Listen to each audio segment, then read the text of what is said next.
É sempre um prazer estar aqui com o pessoal do IPOG. Essa é uma instituição que eu tenho muito orgulho em fazer parte do time de professores. Eu sou arquiteta por formação, moro no Rio de Janeiro, me formei pela UFRJ, no Rio de Janeiro, e sou pós-graduada pelo IPOG. Então, eu tenho muito orgulho de ter sido aluna da pós-graduação de Design de Interiores, ter me formado. A pós-graduação de Design de Interiores do IPOG foi um divisor de águas na minha vida profissional. Ah, Realmente fez muita diferença. A cada módulo que eu completava na segunda-feira, eram grandes as minhas mudanças posturais profissionais, e eu acho que isso fez muita diferença na minha vida profissional. Então, é um prazer enorme hoje fazer parte do time docente dessa instituição, aonde a gente tem professores tão gabaritados, tão feras, e eu gosto muito de fazer parte dele, porque eu sugo todos eles, aprendo com todos eles, e tenho muito orgulho de fazer parte dessa galera. Bom, pessoal, é, eu, como disse, sou arquiteta de formação, sou formada em marketing para profissionais, sou formada em neuroarquitetura aplicada pelo IPOG também, então super indico a pós-graduação do IPOG também em neuroarquitetura, né? Eu acho que são pós-graduações que engrandecem muito, né? A nossa profissão, mas especialmente a de design de interiores foi um divisor de águas para mim. É, eu também sou formada na parte de neurociência aplicada, como eu falei, e trabalho dando palestras Brasil afora sobre cores, né? Cor aplicada ao design de interiores é a minha especialização. E esse ano estive em Milão buscando tudo que há de mais fantástico para trazer para os nossos alunos, para trazer para a nossa vida, para trabalhar junto com o setor industrial brasileiro em tudo que vai ser aproveitado para a gente aqui, né? Porque nem tudo que aparece por lá a gente traz. Nosso mercado é um mercado diferente, é um mercado conservador. Eu acho que a gente tem que começar sempre situando a nossa situação, o nosso momento dentro da linha histórica em que nós estamos vivendo, e hoje nós estamos vivendo um momento muito importante.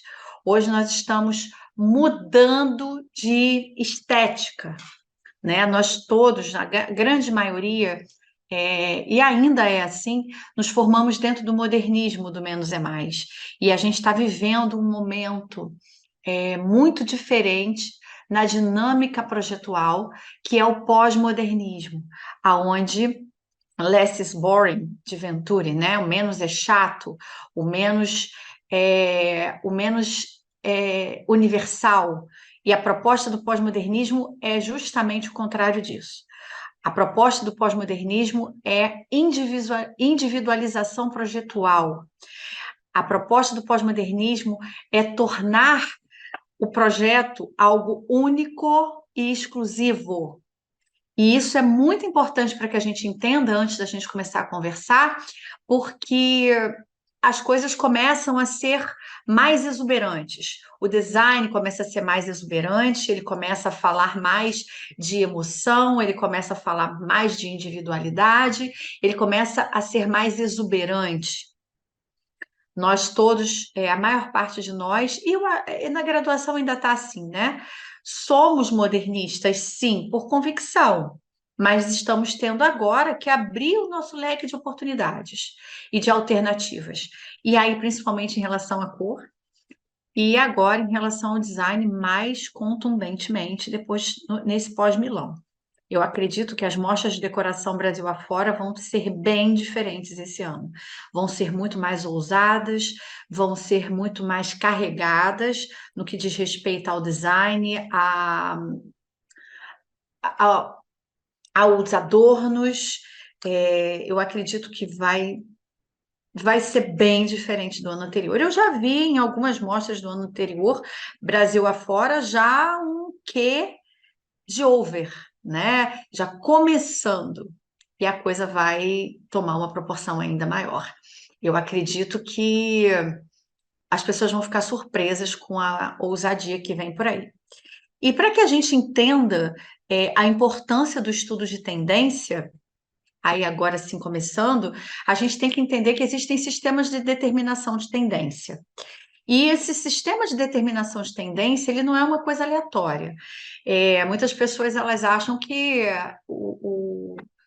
os ditadores de tendência, né, os grandes laboratórios de design e arte mundiais, enfim, dando um exemplo bem chulo, o CEO acordou e pensou: não, esse ano eu quero que a cor tendência seja amarelo, eu quero que tendência seja pintar os tetos e vai por aí.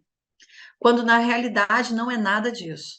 Quando na realidade os laboratórios de determinação de tendência, eles são laboratórios seríssimos que fazem estudos antropológicos, né? São estudos de comportamento. E aí, por exemplo, na questão da cor, existem os denominados color hunters, que são pessoas que viajam o mundo afora em busca, e aí, diferente do que as pessoas imaginam, não saem em busca de cores, não vão para a África ver o que os africanos estão vestindo ou estão usando em decor. Não, eles vão para lá para fazer um levantamento antropológico, vão para lá para fazer um levantamento socioeconômico, político e cultural da realidade daquele continente e produzem textos descritivos daquela realidade. Esses textos são levados para grupos, no caso da cor, por exemplo, na Pantone, na Leclerc, no Politécnico de Milão, onde esses textos serão atrelados a cores específicas que representam esses momentos. No caso do design, a mesma coisa. E aí são propostas que vão estar dentro do inconsciente da coletividade. Ou seja, quando a gente vem aqui falar sobre tendência, quando a gente vem aqui falar sobre cores que serão tendência, sobre propostas de design que serão tendência, a gente não está falando de escolhas aleatórias. A gente está falando de escolhas que representam o inconsciente da coletividade. Porque a questão, mais do que ser cool, mais do que ser moderno, o estudo de tendência é um estudo mercadológico por conta da questão financeira. E aí fica muito fácil a gente entender, principalmente quando a gente fala da questão de cores, que, por exemplo, no Brasil, esse ano, as cores que foram lançados, os novos HB20 da Hyundai, são as cores clássicas, tendência mundial do momento. O azul profundo, o verde oliva e o caramelo. Então, não é aleatória essa escolha. Essa é uma escolha de um profundo estudo de inconsciente de coletividade e que a partir desse momento a indústria de uma maneira geral, e aí não só de design, aí a gente está falando de setor automotivo, a gente está falando de tudo que é vendido, ela vai procurar seguir essas tendências, e aí, por exemplo, falando nesse caso de cores, porque as pessoas vão entrar nas concessionárias e vão desse carro azul marinho. Elas não sabem por que gostam, porque, como eu disse, é uma leitura de inconsciente. Não é uma escolha consciente, é uma escolha inconsciente. E através dessa leitura inconsciente, a pessoa vai querer consumir aquele produto por conta de uma escolha que ela não que vai além, que não é uma escolha consciente. A escolha cromática das pessoas, a sua cor preferida, ela não é uma escolha consciente, ela é uma escolha inconsciente. Você provavelmente, durante o longo da sua vida, você teve várias cores preferidas. Quando você era criança, você tinha uma cor preferida, quando você foi adolescente, outra cor preferida, e hoje, muito provavelmente, é outra cor. E se a gente voltar a conversar ano que vem, ou daqui a 5 anos, muito provavelmente existem pequenas variações quando são pequenos períodos, mas vai existir uma variação. E isso é leitura de inconsciente. A cor que você escolhe, a cor que você gosta, a cor que você prefere, ela fala muito da sua personalidade. E hoje a gente consegue, através de um estudo muito minucioso de psicologia, atrelar a cor a traços de personalidade. E nesse caso, esses textos produzidos e levantados, né, por esses color hunters ou por esses design hunters que saem mundo afora através desse estudo antropológico, esses textos, eles fazem um link desse momento mundial com cores e com mobiliário, e com iluminação, e com tudo aquilo que vai nortear o setor que a gente trabalha, que é o setor de design de interiores. Então, é um estudo muito profundo, é um estudo muito sério, não é um estudo aleatório. E quando a gente chega aqui falando para vocês de tendência, a gente está falando desse estudo, de um estudo profundo, de um estudo sério, de um estudo de pessoas que estão preocupadas com questões mercadológicas e não só com o que vai ser vendido para ser moderno, como a grande maioria das pessoas pensa. Eu, quando dou aula Brasil afora, eu ouço de alunos assim: ah, professora, eu não tenho interesse em saber o que é tendência porque meus projetos são atemporais. Lê do engano, lê do engano. Porque o que a gente faz é o que o cliente quer. E o que o cliente quer está dentro dessa leitura temporal, essa leitura antropológica de temporalidade de tendência. Então, é claro que a gente vai procurar criar, e aí vamos lá. Dentro do pós-modernismo já existe essa linha de trabalho. Hoje, a preocupação do profissional ela deve ser gerar bem-estar, gerar bem viver, gerar bem usufruir daquele espaço, seja na questão residencial, comercial, corporativa. A história é que a gente gere, através do nosso projeto, através das nossas escolhas projetuais, o bem-estar, o bem viver, o bem usufruir. Entretanto, é muito nítido, na hora que a gente faz esse estudo de tendência, que esse bem-estar, esse bem usufruir, vai estar muito relacionado com a leitura de inconsciente coletivo. Porque essa tendência que a gente vai estar pontuando, ela vai estar gerando esse bem-estar, porque trata-se de uma leitura de inconsciente coletivo. Então, toda essa relação é muito importante para que a gente entenda que, por mais atemporal, por mais voltada ao bem-estar que sejam os nossos projetos, esse estudo de tendência ele vai nos auxiliar a atingir esses objetivos.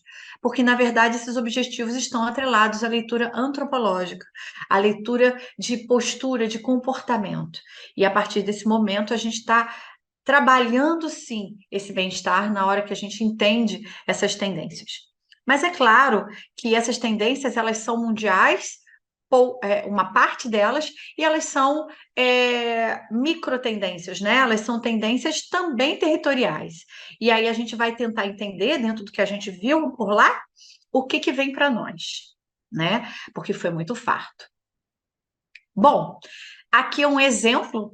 Essa é a linha Clássicos da Pantone, a última linha que foi lançada pela Pantone, porque diferente também do que muitos imaginam, a Pantone ela é um laboratório de estudo de tendência e a importância não é só a cor do ano da Pantone. Na grande realidade, a cor do ano da Pantone ela é uma mensagem. Não necessariamente é uma cor que faz parte da paleta que nós vamos utilizar durante o nosso ano de trabalho. A cor do ano da Pantone, ela é uma mensagem da Pantone para aquele ano específico. E vejam que a cor do ano da Pantone não está nessa paleta, por exemplo, né? Nós temos nessa paleta o azul marinho, o verde oliva, o cinza, um cremoso, né, que é um blonde ali, que ele já é meio amareladinho, entrando o amarelo já. E a gente tem o Arctic Wolf, que é uma cor muito voltada a um momento pós-pandêmico, aonde existem dinâmicas pós-pandêmicas com processos de síndrome do pânico e depressão muito claros.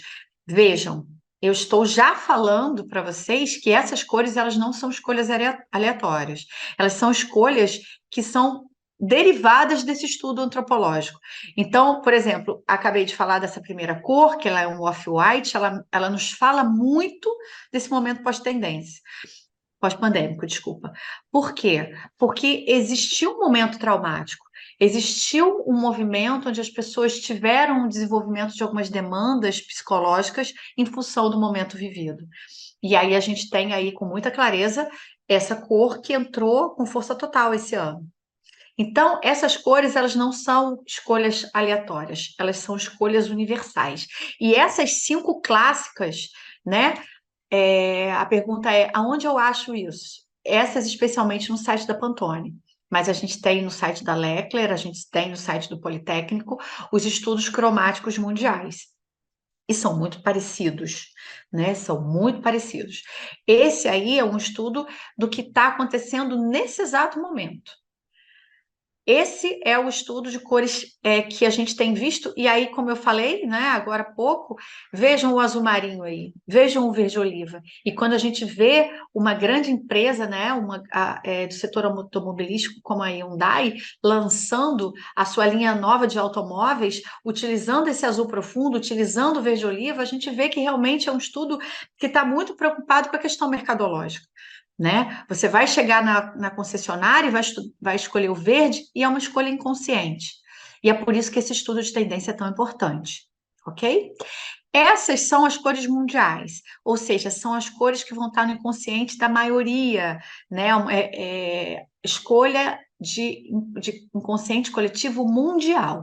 Mas a gente tem também essa linha que são as trends, que a gente costuma dizer, que são muito específicas e que vão estar norteando trabalhos específicos de áreas específicas do mundo. É claro que quando a gente fala de Europa, a gente está falando de cores mais ousadas, como esse turquesa, esse rosa chiclete, esse rosa também aqui mais profundo, esse fúcsia, né? Agora, no Brasil, que é um mercado mais conservador, eu acredito muito na chegada desse oliva, desse vermelho, desse caramelo muito puxado para o couro, né? Desse laranja e desse amarelo. São as que eu realmente acho que vão vir. Sem falar nesse azul aqui, que ele é uma derivação do azul profundo, né? Que é clássico, mas que ele vai estar vindo aí também com uma força bem grande nos nossos projetos. Por que o nosso mercado ele é mais conservador? Nós temos um fenômeno a nível Brasil, a nível Estados Unidos também, a nível América, de uma maneira geral, a África também está embutido dentro dessa linguagem, que chama-se automóvel. Quando a gente fala de Brasil, a gente fala, né, de América, e a gente fala de uma maneira muito também contundente de África, a gente está falando de população que normalmente tem no setor automotivo um grande fluxo financeiro.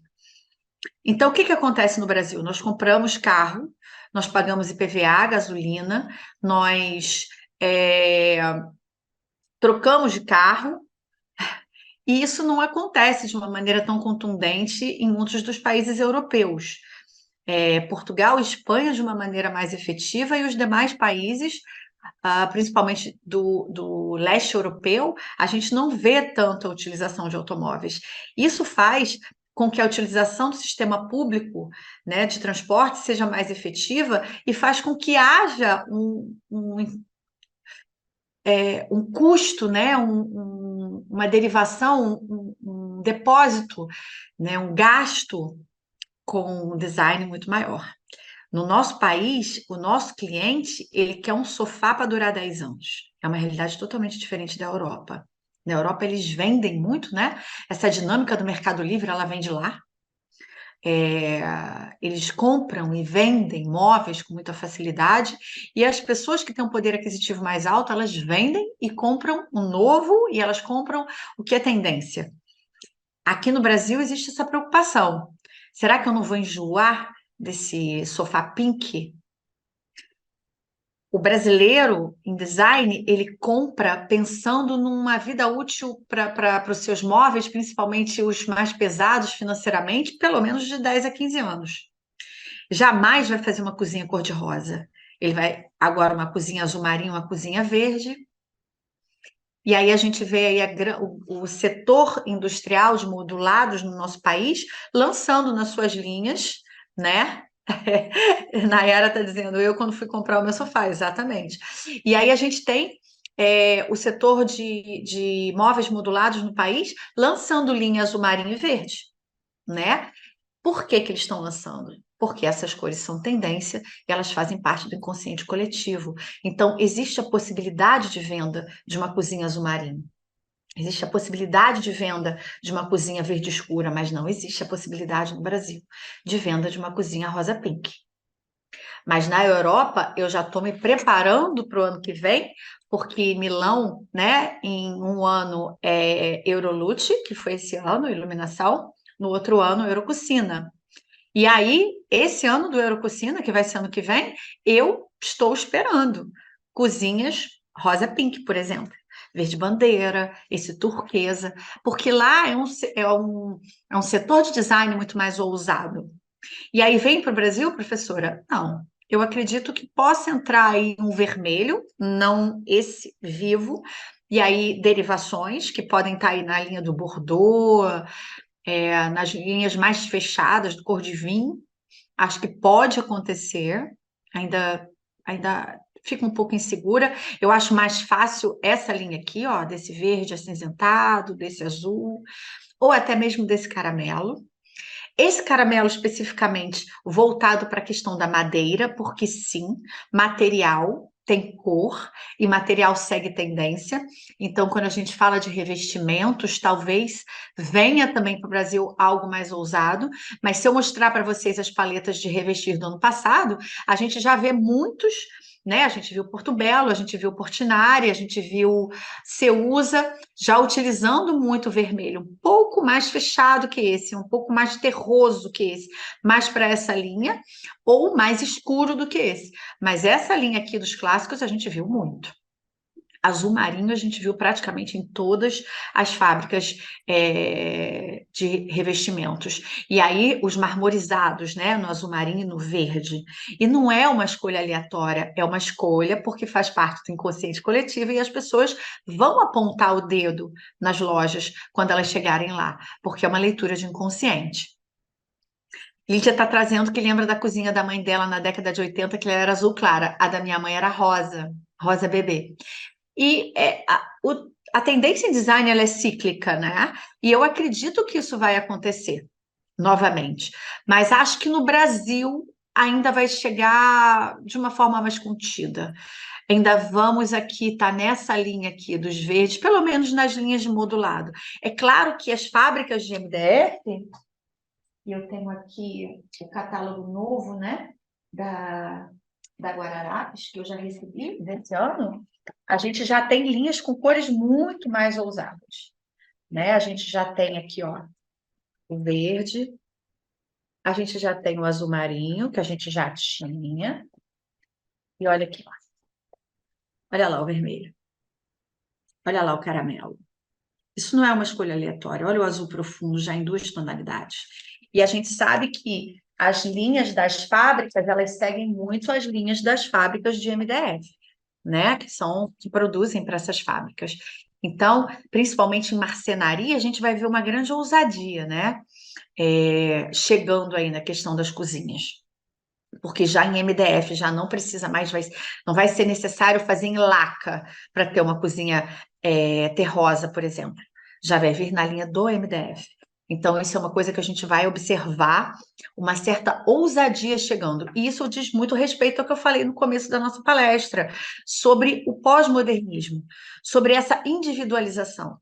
Não é mais a preocupação dos profissionais fazer um apartamento com cara de apart-hotel, que serve para qualquer pessoa.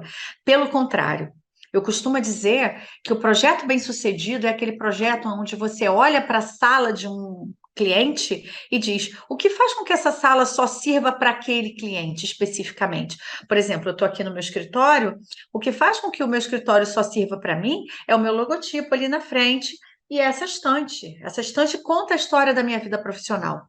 Aqui tem as minhas premiações, tem os meus catálogos, tem a minha história, tem as minhas coleções de cadeirinhas, enfim, é a vida da Renata, arquiteta, que está contada aqui, e não de outro profissional. Então, isso faz com que esse escritório seja meu. E essa personalização, essa individualização projetual é que vai vir muito forte. E a gente viu isso lá. E é sobre isso. É sobre a utilização da cor novamente de forma muito contundente. Uma coisa que vai cair e que a gente usa muito em projeto, e que vai cair mesmo de uma forma muito agressiva, vai ser o engrossamento, né? A gente usa muito engrossamento de borda. Vejam as beltês do tampo dessa mesa. Isso aqui é Cartel. Para quem não conhece, a Cartel é um grande fornecedor de móveis, ditador de tendência na Europa. O estande estava belíssimo, um dos mais bonitos da feira, e trouxe muita cor. inclusive nos vidros. Vejam as luminárias coloridas, de vidro colorido. Eu já tenho falado em aula, quem já foi meu aluno aí sabe disso, sobre os vidros coloridos. Eles estavam numa tendência muito forte em 2019, eles estavam prestes a dominar o mercado, mas veio a pandemia. E o processo pandêmico, e o processo imediato pós-pandêmico foi um processo de esbranquiçamento das cores e do design de uma maneira geral. As coisas ficaram acinzentadas, as coisas ficaram temerosas, as coisas ficaram depressivas, as coisas ficaram com as pessoas tiveram um embate frontal com a sua mortandade. Isso fez com que elas se introspectassem, que é a característica do cinza. E o cinza veio muito forte no momento pós-pandêmico. Hoje existe uma alegria, existe uma satisfação de sobrevivência. Sobreviver a isso, a despeito de termos, muitos de nós perdemos muitos parentes, muitas pessoas conhecidas e amadas, mas existe aquela satisfação de eu sobrevivi. E eu agora vou dar valor ao fato de estar vivo. E essa alegria cromática, ela vem na forma do amarelo. E ela vem na forma do vidro colorido. Vocês vão ver.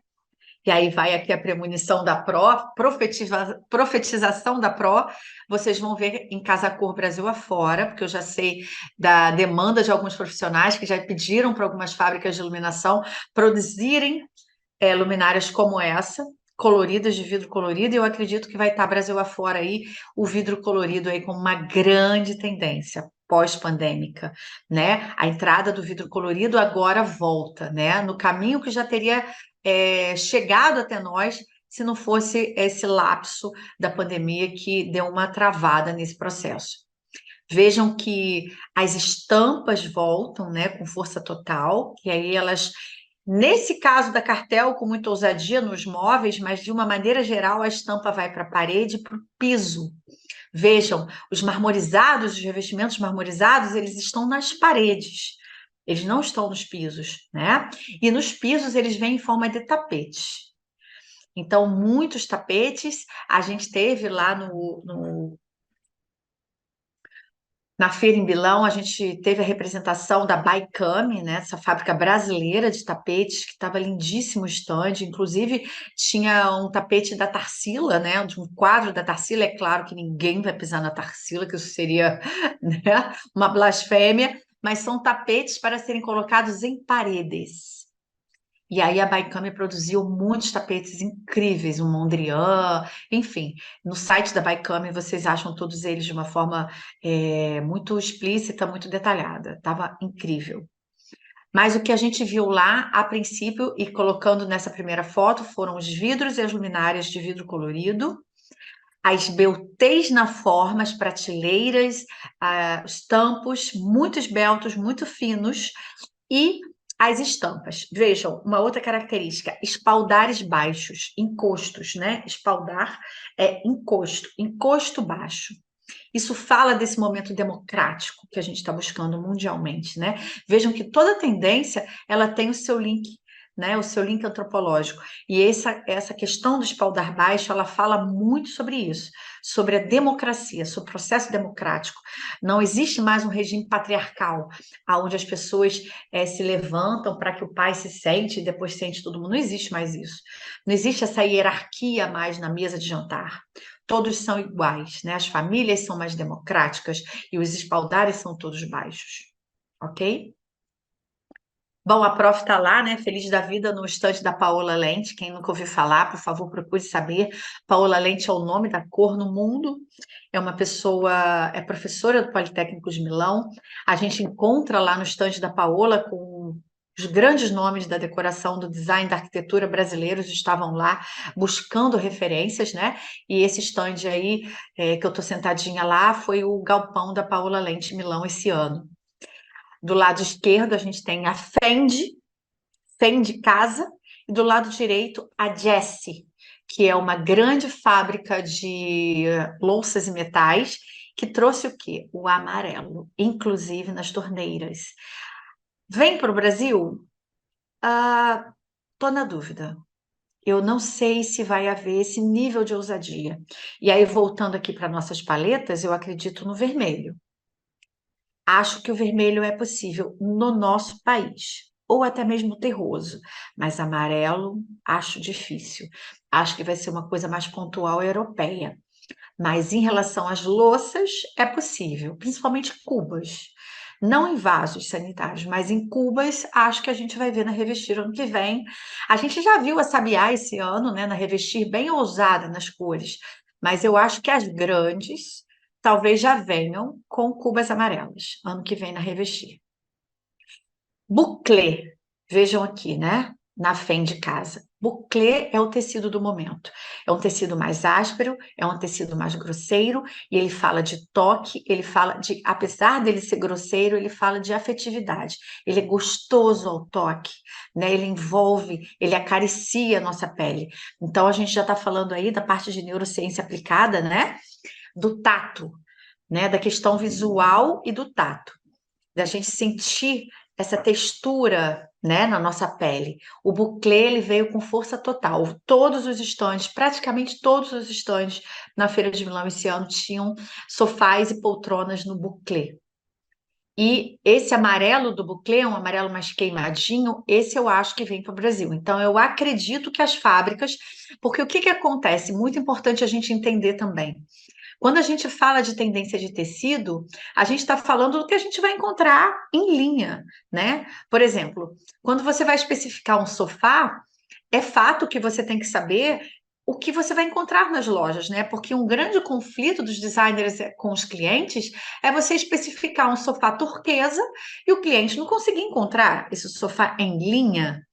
A fábrica pode fazer? Pode. Você pode mandar o tecido para a fábrica, mas além de você comprar o tecido e pagar o Sedex de enviar para a fábrica, você ainda vai pagar 20% a mais no valor daquele sofá, do mais caro da linha. Eu acho que os clientes não gostam muito dessa escolha quando a gente as faz, né? Porque o que acontece é que sai um sofá ou uma poltrona muito mais caro. É claro que eu não estou falando de líder, né? Líder é uma exceção, que tem uma cartela de tecidos monstruosa, mas eu estou falando de outras linhas de sofás que a gente não vai conseguir um sofá turquesa, por exemplo. Por que a gente não vai conseguir? Porque turquesa não é tendência. Entrou agora na tendência mundial? Entrou. Brasil entra? Acho que não.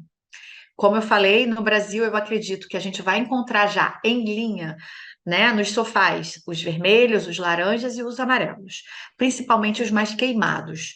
E aí a gente está falando dessa cor que está aí na tela, desse buclé amarelo queimado. Eu acho que ele vai entrar, esse mostarda vai entrar nas linhas de sofá. Então, acho que a gente vai encontrar. E é sobre isso que eu estava falando, né? Quando a gente fala de projetos atemporais, eu não preciso saber de tendência, porque eu não uso nos meus projetos, a gente precisa saber minimamente o que a gente vai encontrar nas cartelas de tecidos das fábricas, por exemplo. Então, eu acredito que o amarelo queimadinho, esse amarelo buclé, vai acontecer sim. Nas louças e metais, já tem um pouco de dúvida. Agora, nos tecidos, com certeza. E aí, essas três fotos, elas são do stand lá da Paula Lente ainda, né? Vejam que ela foi na ousadia mesmo. É sofá amarelo, é poltrona, é rosa pink. Ela trabalhou aquelas cores que estão na tendência dos trends, ela trabalhou com profundidade.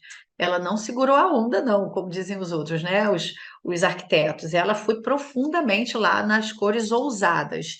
Acredito que esse verde, especialmente, venha para o Brasil na forma de tecido, e esse amarelo mais queimado venha também para o Brasil em forma de tecido.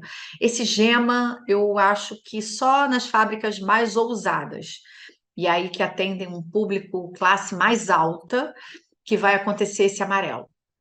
No público classe média, eu acho que o mostarda vem sim, mas o amarelo gema, eu já tenho minhas dúvidas. Esse pink, né, bem forte aqui, eu já não acredito em Brasil. Mas em almofadas, com certeza. Em almofadas, em acessórios, em objetos, com certeza. Inserções pontuais, às vezes, você vai. Eu acredito que você possa encontrar em puffs, em algumas linhas que são de objetos que têm um investimento mais baixo. Porque o brasileiro ele não se incomoda em comprar um puff colorido, uma poltrona colorida, uma cadeirinha colorida, porque não é um investimento tão alto quanto o investimento num bom sofá, né? A gente está falando aí de um gasto entre 10 e 20 mil reais num bom sofá. Então, ele tem esse cuidado, né, de comprar uma coisa mais neutra. Essa foto, ela é conceitual, né? Isso é uma fábrica de sapatos em Brera, que é o bairro do design em Milão, já mostrando que na moda a linha é a mesma, né? Na moda a linha é rigorosamente a mesma. Essa é uma fábrica de sapatos bem conhecida por lá. E vejam a paleta, né? É uma paleta que é rigorosamente a mesma paleta do design de interiores, ou seja, os azuis profundos, os verdes profundos, vermelho, laranja, amarelo, né? Enfim, vai entrar aí, inclusive, na linha de vestuário. Bom, como eu falei para vocês, a estampa vai para a parede, né? A gente continua com o design do granilite ou granilito, como preferir, ele continua marcante e os marmorizados. E eles saem do piso e vão para a parede. As paredes, né, os grandes panos verticais, eles ganham agora as texturas, né? Durante muito tempo aí o cimento queimado, somente em tonalidade de cinza, e agora a gente já tem no Brasil as possibilidades, as grandes fábricas de tinta, de você trabalhar o cimento queimado colorido, né? Isso é uma tendência lá e é uma tendência aqui também. O brasileiro ele já se sente mais à vontade em trabalhar a tinta, porque ele entende que não é um investimento tão alto. Né? Vejam que a gente continua com as arrumações de mesas de centro, né? Montagens de mesas de centro continuam, os espaldares baixos, né? Como eu havia falado, nos sofás. Vejam que o vermelho ele vai vir, talvez, eu acho que para o Brasil dessa forma, mais tímido, mais queimado, né? Mais escuro, mas lá também haviam variações nesses vermelhos que a gente conhece como cor de carne, né? Já está há um tempo. E aí aquela pergunta que eu ouço também bastante em sala de aula: quanto tempo fica uma cor tendência ou uma tendência de design? Isso fala muito do acompanhamento do momento antropológico, né? Eu acho que os vermelhos, principalmente esses mais escuros, né, que vão do Bordeaux ao cor de carne, eles entraram lá em 2016, quando Marsala foi cor do ano da Pantone, no empoderamento feminino. O empoderamento feminino é um processo, né? A gente continua dentro disso, isso não acabou. A gente está dentro desse processo de empoderamento feminino, então isso não acaba. Eu acredito que essa tendência dos bordôs, dos vermelhos, dos carnes, ela vai continuar ainda por um longo tempo. Não vai sair. Enquanto outras tendências já desapareceram, já entraram e saíram durante esse caminho, né? Porque fala muito desse momento antropológico. Bom, uma tendência que a gente viu, vejam aí na imagem, tanto em iluminação quanto em é, móveis, chama-se design rock, de acordo com eles, né? O design que imita rochas. E aí a gente tem toda essa questão da biofilia. Né? A biofilia não é simplesmente você colocar plantas, né? Muitas pessoas acham isso. O design biofílico ele faz sentido a referências da natureza, iluminação natural, design que faz relação com produtos, com coisas encontradas na natureza, madeira, pedra, e aí agora não só como textura e revestimento, mas também como forma, né? Aí a gente vê Amoroso, que é um grande fornecedor de móveis estofados, né? Aqui, com esse puff que eu fui lá botar a mão para ver, né? E ele é bem fofinho, ele não tem nada de rígido, né? A gente olha, ele lembra muito uma pedra, mas ele é bem fofo, ele é bem aconchegante. Vejam que o sofá no lado direito aí, com o design que lembra pedras, né? Acumuladas e montadas. E aí no centro também iluminação em abajures, né? E esses abajures, eles têm todos os tamanhos, inclusive em grandes dimensões, para jardins, para você colocar no meio do jardim em forma de pedra. Não vi nenhum que fosse manchadinha, como se fosse uma pedra mesmo. Eles ainda estão aí com essa fibra de vidro branca, mas eu acredito que a evolução disso seja a utilização dessa fibra de vidro manchadinha, né? Com essa proposta mais com carinha de pedra, como o Amoroso fez aí no tecido. Bom, a Pro lá, né, na Dolce Gabbana, na feira, e a foto ao lado é na Dolce Gabbana Fuori Salone, né, na loja da Dolce Gabbana. A Dolce Gabbana, ela lançou uma linha de design mexicano, né, com inspiração mexicana, Vejam que ela lançou junto com a SMAG, né? Essa foto é de 2019, já foi uma tentativa desse lançamento em 2019, lá junto com a SMAG, que é o maior produtor de geladeiras, né? São as geladeiras mais caras do mundo. E aí, imagina essa SMAG aí, né? Que ela é assinada, colecionador, só tem 20. E aí agora eles trouxeram para a linha de móveis, de verdade, né? A gente tem aí os móveis com essa inspiração. É claro que Dolce Gabbana, inclusive na moda, atinge um público-alvo, público A, né? É um material caro. A gente vai encontrar esses móveis aí na casa de celebridades.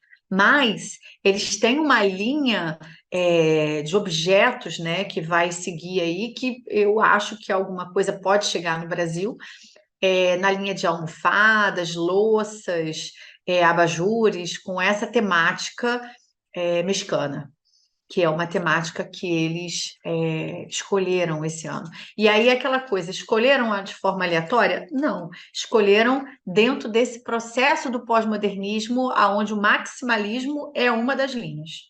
Né? O maximalismo é uma das linhas desse pós-modernismo que está vindo aí com força total. Vejam que os amarelos, eles estão em todas as propostas, os azuis, né? O rosa pink, é uma proposta que acho que vai chegar no Brasil nas fábricas mais ousadas. Os sofás seccionados, como ali o da esquerda, com possibilidades de montagens. A Líder já tem isso aqui no Brasil, né? A possibilidade no sofá Gomos, por exemplo, de você fazer cada parte do sofá com um tipo de tecido. Eu acredito que isso vai acontecer com outras fábricas, porque isso era uma unanimidade na feira, né? A gente tem custo diferente de assento, possibilidades de montagens de sofá com uma liberdade compositiva maior. E vejam que o puff, ele parece uma pétala de rosa, né? Vejam que o design biofílico, ele vai estar em tudo, essas referências, né? O buclé aí no meio de novo e o amarelo. E vamos de amarelo, que eu realmente acho que essa tendência vem para o Brasil. Não se assustem aí, Casa Cor Brasil afora com os amarelos, né, com força total. Aí já é uma linha mais maximalista que eu trouxe para vocês, porque existiam muitos estandes com essa linha maximalista, principalmente no print, né, no animal print. Isso também tem a ver com design biofílico, né, natureza, animais. Temos essa referência, principalmente em obras de arte, existem muitos quadros de animais. Então, eu acho que isso é uma coisa que vai voltar. A gente está num momento muito quadros com inspirações de plantas, né?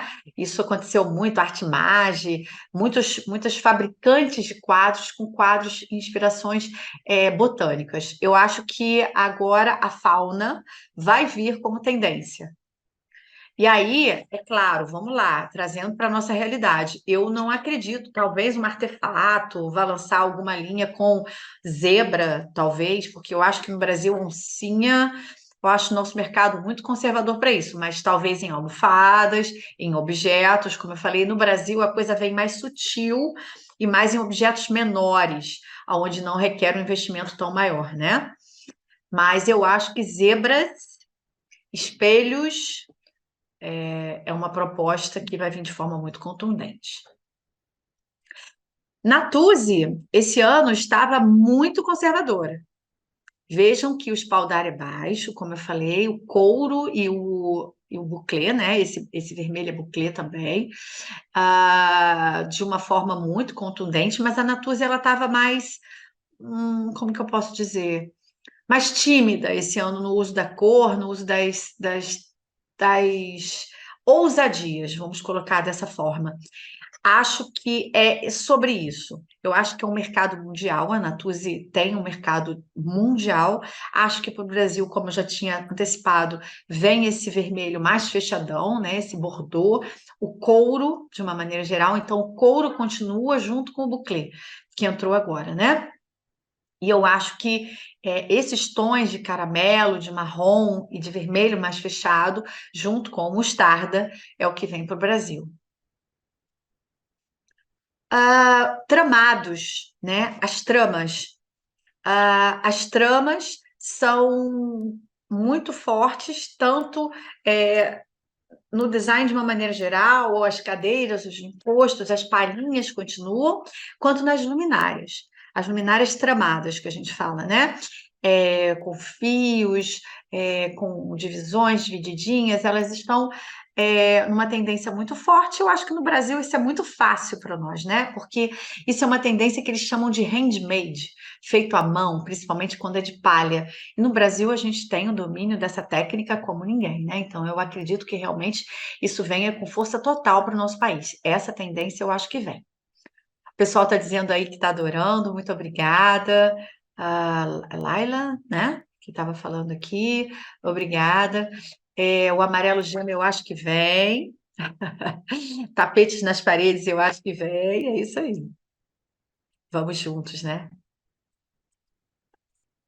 E o design biofílico, na parte da iluminação, é de uma maneira muito contundente. Vejam, esses estandes eram estandes mais extravagantes, né? Mas eu acredito nisso. Eu acho que no Brasil é possível, eu acho que chega para a gente essa coisa do design com inspiração biofílica, né? Design com elementos da natureza, folhas. Vejam que essa luminária de planta aí no meio, né?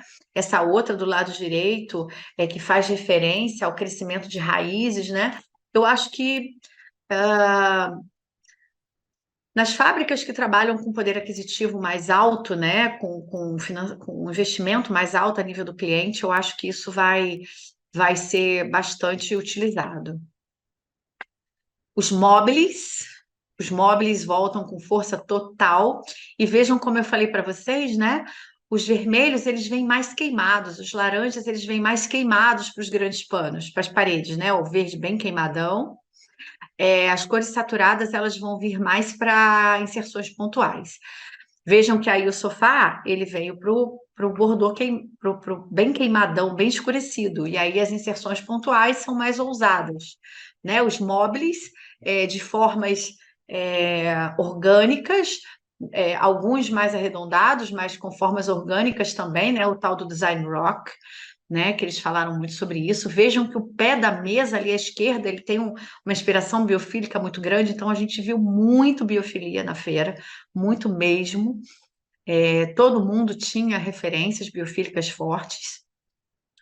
E aí do lado direito, Fendi Casa, né, já fora da feira, né, na Fendi em Brera, né, na loja, vejam o amarelo, tanto na luminária como inserções pontuais, né? E aí já o gema.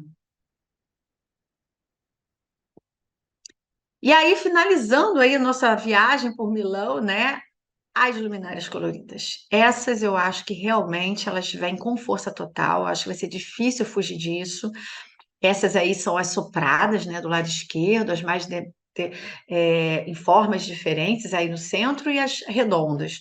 Eu realmente acredito nessa tendência para vir para o Brasil. Eu acho que essa vai vir. Eu acho que Casa Cor já vai trazer alguma coisa disso. É muito importante que a gente saiba trabalhar com luminárias de vidro colorido, entendendo que a luminária colorida, o vidro colorido, como ela, a fonte luminosa está dentro desse vidro, ela vai jogar, ela vai expandir uma luz colorida para o nosso ambiente. Então, é muito importante que a gente entenda, vejam na foto como está jogando uma luz verde para a cortina, que a gente vai ter essa luz colorida projetada para o ambiente. Eu falo muito isso em sala de aula. Muito cuidado da onde essa luz, né, que vai vir colorida por estar expandindo dentro de um vidro colorido. Muito cuidado como isso vai acontecer nos projetos de vocês, porque vai deturpar materiais. Então, é preciso ter muita atenção na hora de especificar uma luminária colorida por conta da projeção dessa luminosidade que vai vir com a informação cromática do vidro incidindo sobre os nossos projetos. Então, a gente vai ter que ter um cuidado muito grande com isso. Para fechar, né? Isso é uma estação de metrô, sim, vidro colorido vai vir. Sig Bergman, já no momento pandêmico, No Casa Cor Vitrines, em São Paulo, ele já fez o banheiro todo com vidro colorido, né? Já numa tentativa de vir. Eu não sei o que ele vai aprontar no Casa Cor São Paulo agora. Ele está responsável pelo banheiro Deca da entrada, que é muito grande. Então, pode ser que essa ousadia perdure. Não sei porque, como ele já usou no outro casa-cor, talvez ele se contenha, mas acho difícil. Signo não é de se conter, né? E como lá tudo estava muito colorido, eu acredito que ele vai trazer muita ousadia para o banheiro Deca desse ano. Então, a gente já está, né, contando os dias para a gente ver o que que vai acontecer por aí. Bom, a gente finaliza. Eu agradeço.